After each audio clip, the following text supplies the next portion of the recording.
Challengers എന്ന് പറഞ്ഞ പുതിയൊരു മൂവി വന്നിട്ടുണ്ട്. നമ്മൾ സെൻഡയൊക്കെ പ്രധാന വേഷത്തിലെത്തിയ മൂവിയാണ്. 3 പ്രൊഫഷണൽ ടെന്നീസ് പ്ലേയേഴ്സിൻ്റെ ഇടയിലുള്ള ഒരു ലവ് ട്രയാങ്കിൾ ചർച്ച ചെയ്യുന്ന ഒരു സ്പോർട്സ് ഡ്രാമ മൂവിയാണ്. ആൻഡ് ലവ് ട്രയാങ്കിൾ എന്ന് പറയുമ്പോൾ അതൊരു നന്നായി കളിക്കുന്ന 2 പേര്, പാട്രിക് ആൻഡ് ആർട്ട്, അങ്ങനെ നല്ല തിക്ക് ഫ്രണ്ട്സ് ആയിട്ടുള്ള 2 ചെറുപ്പക്കാർ.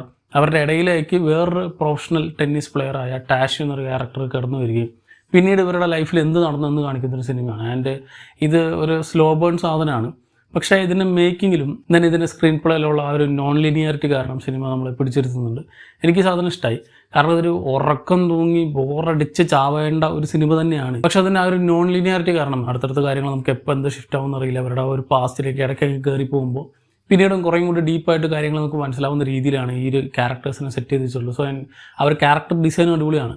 ഇത് based on real life characters എന്നൊക്കെ പറയുന്നുണ്ട്. അതിനോട് എത്രത്തോളം നീതി പുലർത്തിയിട്ടുണ്ടെന്ന് എനിക്കറിയില്ല.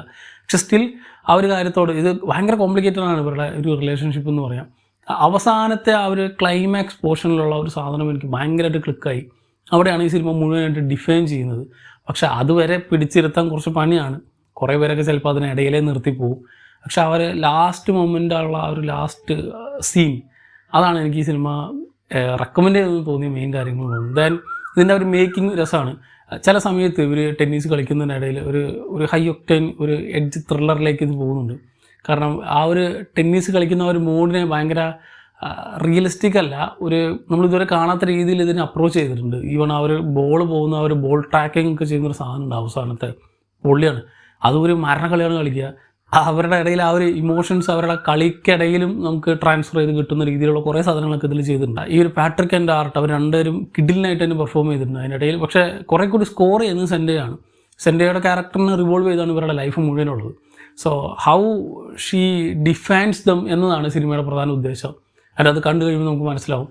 ആ സാധനം നിങ്ങൾക്ക് ക്ലിക്കായാൽ നിങ്ങൾക്ക് കറക്റ്റായിട്ട് ഈ സിനിമ എൻജോയ് ചെയ്യും. അല്ലെങ്കിൽ നല്ലൊരു സിനിമ കണ്ടു എന്നൊരു മൂഡ് കിട്ടും.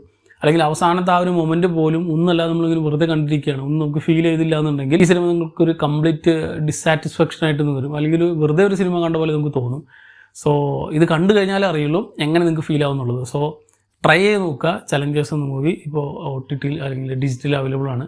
സോ ഈ ഒരു സിനിമ നിങ്ങൾ കണ്ടവരാണെങ്കിൽ സിനിമയെ പറ്റിയുള്ള നിങ്ങളുടെ അഭിപ്രായം താഴെ കമന്റ് ബോക്സിൽ കമന്റ്. ഇതൊരു വലിയ പടമൊന്നുമല്ല, ഒരു മസ്റ്റ് വാച്ച് ഐറ്റം എന്ന് ഞാൻ ഒരിക്കലും പറയില്ല.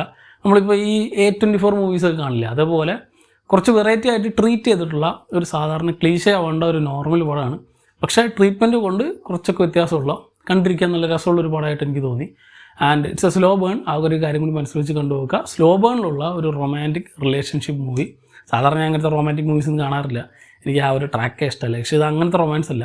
ഇതിൽ ഒരു കോംപ്ലിക്കേറ്റഡ് റൊമാൻസ് ആയതുകൊണ്ട് രസമുണ്ട്. പ്രത്യേകിച്ച് ആ ഒരു ടെന്നീസ് എന്ന ഒരു സ്പോർട്സിൻ്റെ ബാക്ക് ഡ്രോപ്പിൽ നടത്തുന്ന ഒരു കഥയായതുകൊണ്ട്. സോ ഓൾറെഡി ഈ സിനിമ നിങ്ങൾ കണ്ടവരാണെങ്കിൽ സിനിമയെ പറ്റിയുള്ള നിങ്ങളുടെ അഭിപ്രായം താഴെ കമന്റ് ബോക്സിൽ കമന്റ് ചെയ്യുക. മറ്റൊരു വീഡിയോയിൽ വീണ്ടും കാണാം. നന്ദി.